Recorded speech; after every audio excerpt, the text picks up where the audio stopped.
आगे इसमें बताया गया कि इन द ट्रेन, रेलगाड़ी में, back I saw Mrs Darling in front of me again, मैंने एक बार फिर से मिसेस डॉर्लिंग को अपने सामने ट्रेन में देखा। एज जैसा कि I had the first time I met her, कि जैसा कि पहली बार ऐसा हुआ था कि जब मैं मिसेस डॉर्लिंग से मिली थी, जब मैंने उसको पहली बार देखा था। It was the morning after the day my mother had told me about her, कि जिस दिन मेरी मदर ने मुझे मिसेस डॉर्लिंग के बारे में बताया उससे अगले दिन की सुबह की बात है।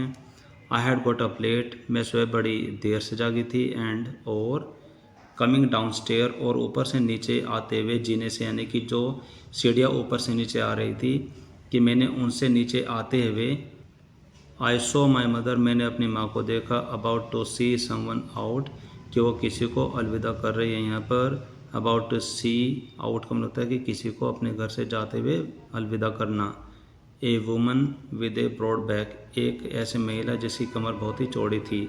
एक चौड़ी कमर वाली महिला को बाय बाय बोलते हुए मैंने अपनी माँ को देखा जब मैं ऊपर से नीचे आ रही थी।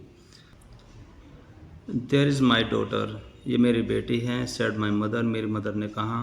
शी बेकन टू मी, मेरी मदर ने नीचे मुझे इशारा करते हुए, नीचे बुलाते हुए कहा कि यह मेरी बेटी है। द वुमन नॉडेड, कि उस महिला ने भी अपना सिर हिलाया।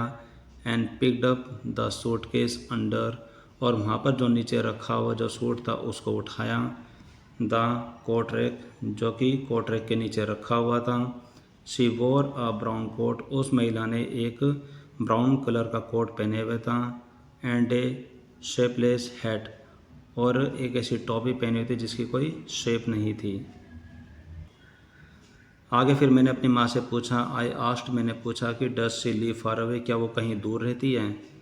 Seeing the difficulty she had going out of the house with her heavy bag, कि जिस तरीके से वो उस हैवी केस यानी कि हैवी सूट केस को लेकर के जा रही थी, तो मुझे ऐसा लगा कि वो कहीं दूर रहती है। तो उसी तकलीफ़ को देखते हुए, सीइंग द डिफ़िकल्टी, उस तकलीफ़ को देखते हुए, she had going out the house, की जब वो घर से बाहर जा रही थी और उससे वो सूट केस उठाया नहीं जा रहा था, तो उस चीज़ को देखते हुए मैंने अपनी माँ से पूछा कि क्या वो कहीं दूर रहती है।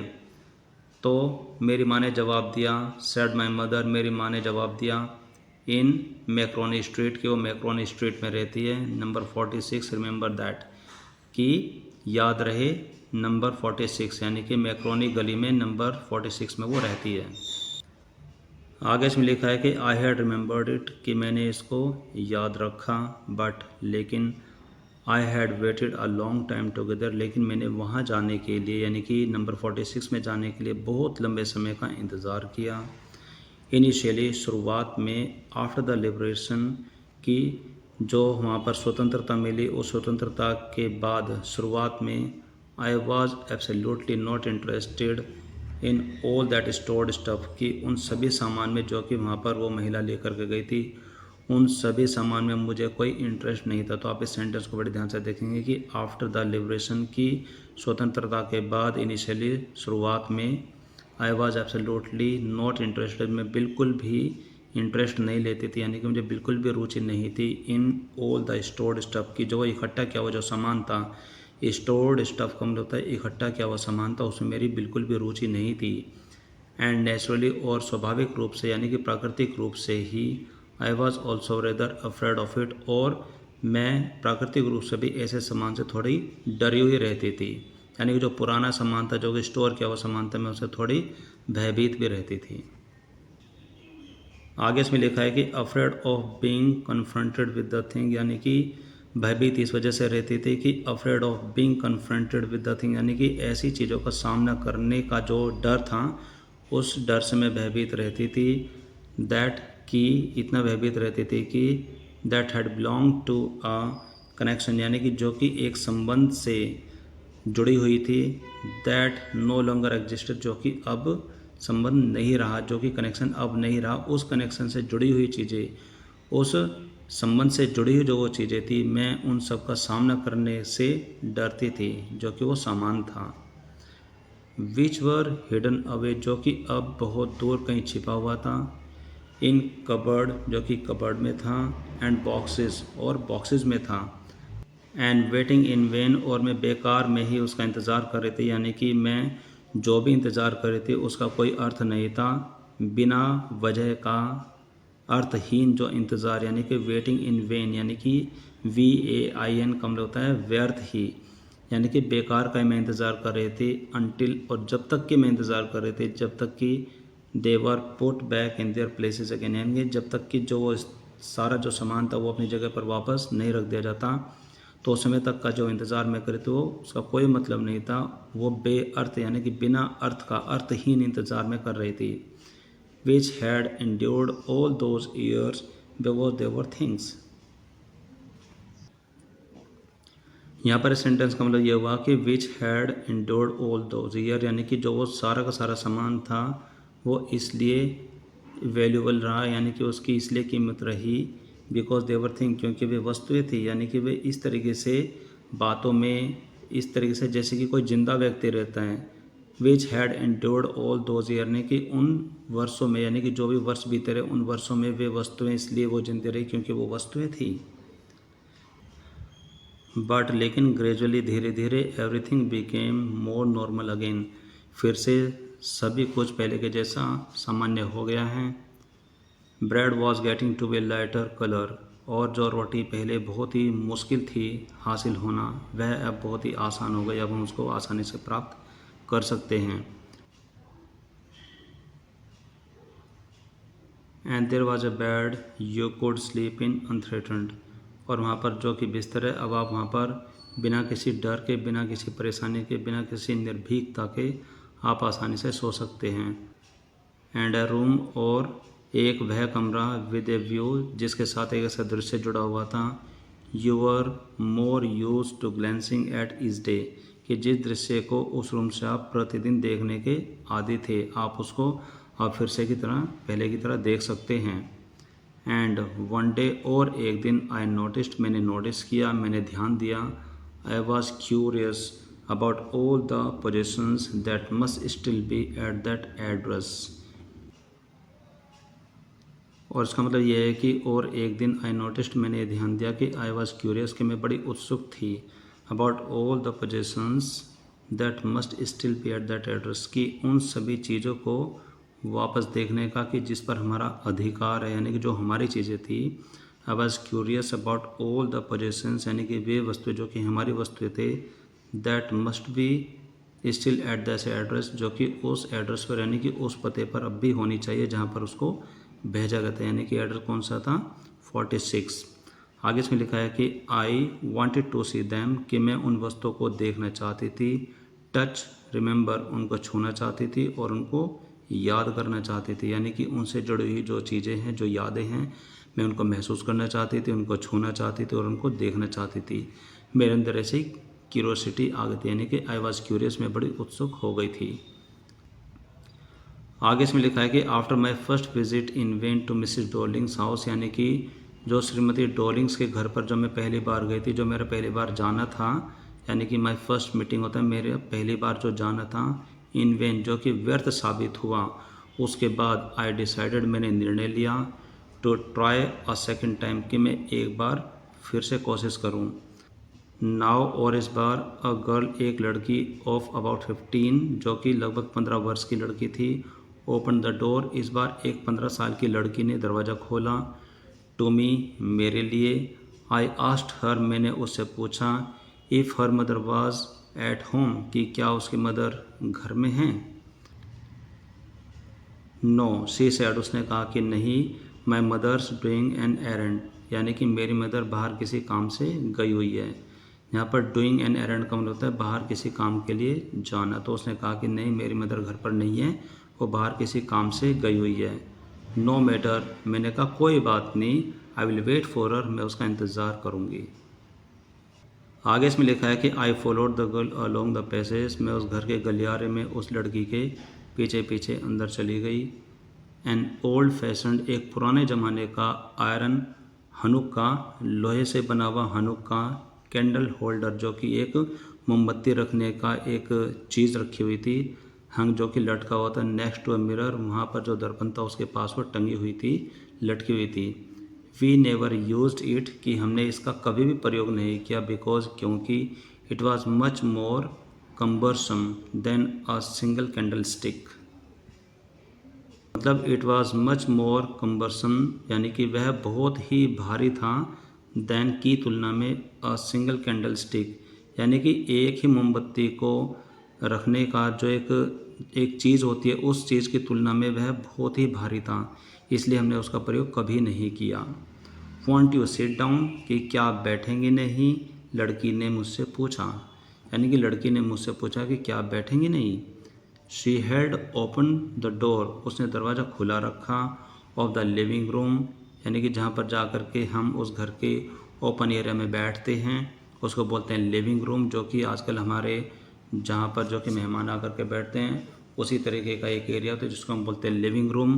तो लिविंग रूम का जो दरवाज़ा था उसने वो खुला रखा और कहा कि क्या आप बैठेंगे नहीं। And I went inside past, और फिर मैं उसके पीछे अंदर चली गई। आई स्टॉप्ड, मैं रुकी।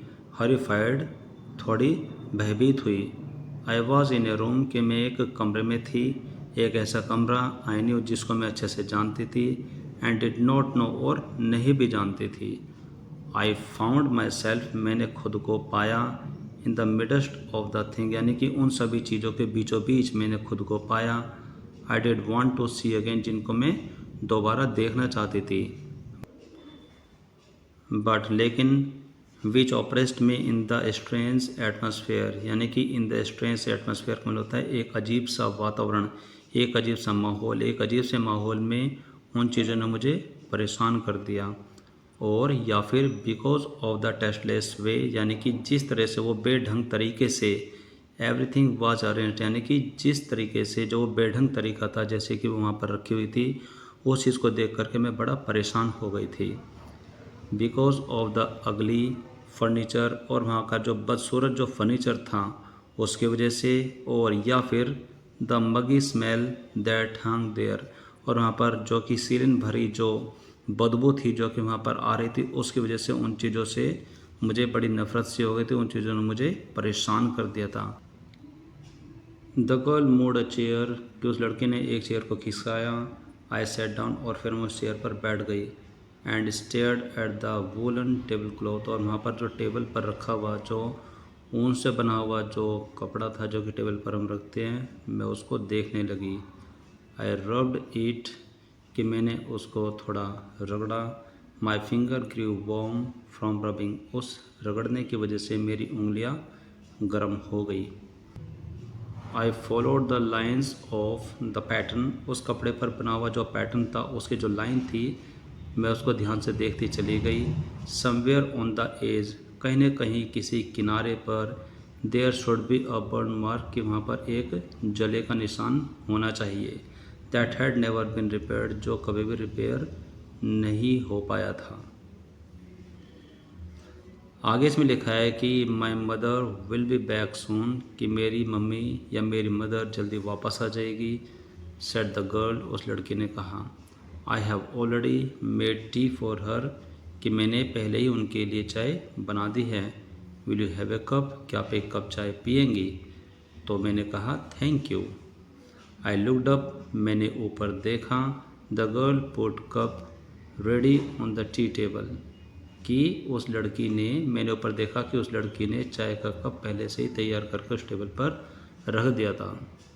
She had a broad back, कि उसकी भी कमर चौड़ी थी, जस्ट लाइक हर मदर, बिल्कुल अपनी मदर के जैसी। She poured tea from a white pot, यानी कि उसने एक सफ़ेद रंग के बर्तन से उस कप में चाय डाली। All it had was a gold border on lid, कि जिसकी किनारी सुनहरे रंग की बनी हुई थी। आई रिमेंबर्ड, मुझे याद आया। शी ओपनड अ बॉक्स, कि उसने एक बॉक्स को ओपन किया। And took some spoons out, और उसमें से कुछ जो चम्मच है, कुछ चम्मच बाहर निकाले। आगे इसमें लिखा है कि that is a nice box, मैंने कहा कि बहुत सुंदर बक्सा है। I heard my own voice, वहाँ पर मैंने खुद की आवाज़ को सुना, यानी कि जब मैं वहाँ पर बोली तो मैंने कहा कि बड़ा ही सुंदर बॉक्स है, फिर मैंने अपनी आवाज़ को सुना। It was a strange voice, ये बहुत ही अजीब सी आवाज़ थी। एज दो, जैसे कि each sound was different in this room, के जैसे कि ऐसा लग रहा था कि मेरी सारी सारी जो आवाज़ है इस कमरे में बहुत ही अलग महसूस हो रही थी, बहुत ही अलग तरीके से मेरी आवाज़ मुझे सुनाई दे रही थी। Oh you know about them, oh अच्छा आप उनके बारे में जानती हैं। She had turned around and brought me my tea, कि उसने मुझे मेरी चाय देते हुए मेरी तरफ मुड़ते हुए कहा कि ओह आप उनके बारे में जानती हैं। शी लव्ड, वह हंसने लगी। माई मदर सेज, मेरी मदर कहती है, इट इज़ एंटीक, कि ये पुराने ज़माने के यानी कि प्राचीन काल के बर्तन हैं। We have got lots more, कि हमारे पास इस तरीके के बहुत सारे बर्तन हैं। She pointed around the room, यानी कि उसने रूम की तरफ चारों तरफ इशारा करते हुए कहा। She pointed around the room, यानी कि रूम में दिखाते हुए उसने इशारा करते हुए कहा कि सी फॉर योर सेल्फ, कि आप खुद ही देख सकते हैं, आप खुद ही देख लो कि हमारे पास इस तरीके के पुराने बर्तन बहुत सारे हैं।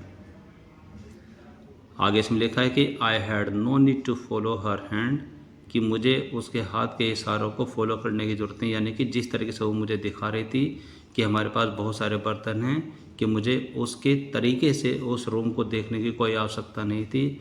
आई न्यू, मुझे पता था, विच थिंग्स शी मीन्ट, कि उन्हें कौन कौन से सामान वो मुझे दिखाना चाहते थे, यानी कि उसका क्या अर्थ था, क्या मतलब था, मुझे सब पता था, क्योंकि वो सामान तो हमारा ही था। आई जस्ट लुक, मैंने सिर्फ यह बात देखी, at the still life over the tea table, कि उस टेबल पर यानी कि जो चाय का जो टेबल था उसके ऊपर एक शांत जीवन को मैंने महसूस किया, सिर्फ मैंने यही देखा।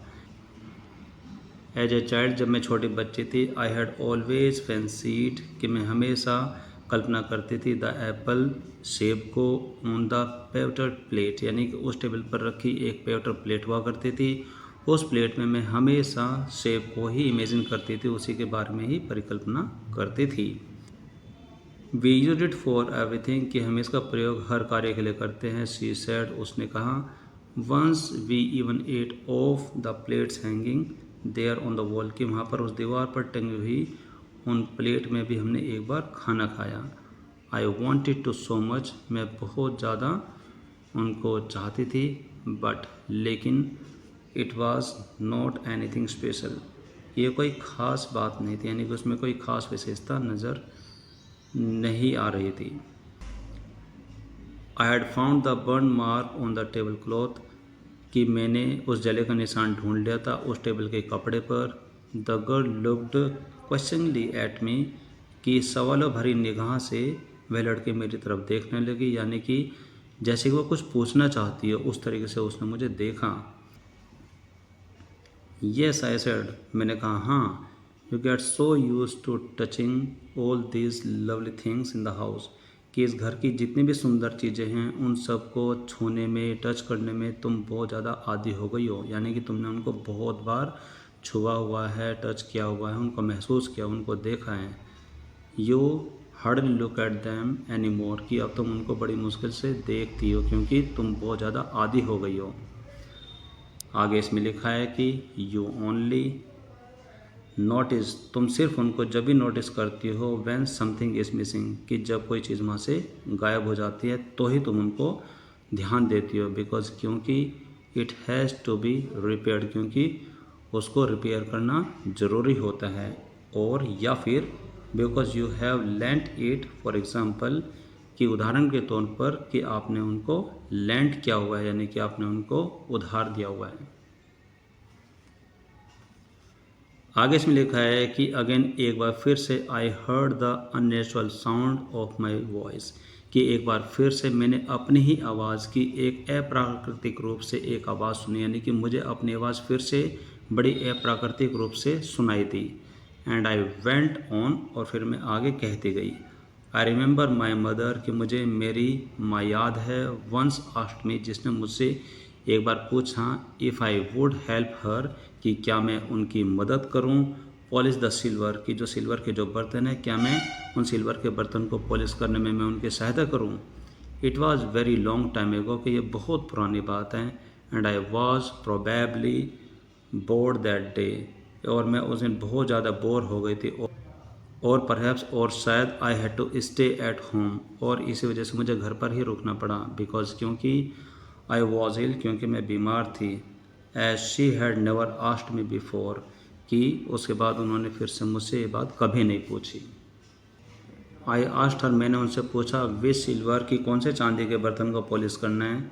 से मीट एंड से रिप्लाइड कि जिनका उनके लिए तात्पर्य यह था कि, और उन्होंने जवाब दिया, सरप्राइज हैरानी से उन्होंने जवाब दिया, that it was the spoons की उनका मतलब था कि चम्मच, फोर्क एंड नाइफ की चम्मच, कांटे या फिर चाकू जो कि सिल्वर के बने हुए थे, उनका मतलब उनसे था कि सिर्फ इनको ही कि आपको पॉलिश करने में मेरी सहायता करनी है। ऑफ कोर्स बेशक, बेशक, एंड और that was the strange thing, और ये बहुत ही हैरानी की बात थी। I did not know the cutlery we ate off every day was silver, कि ये बड़ी हैरानी की बात थी कि जिस कल्ट्री को हम यूज़ करते हैं खाना खाने के लिए हर दिन, वह सिल्वर की बनी हुई थी।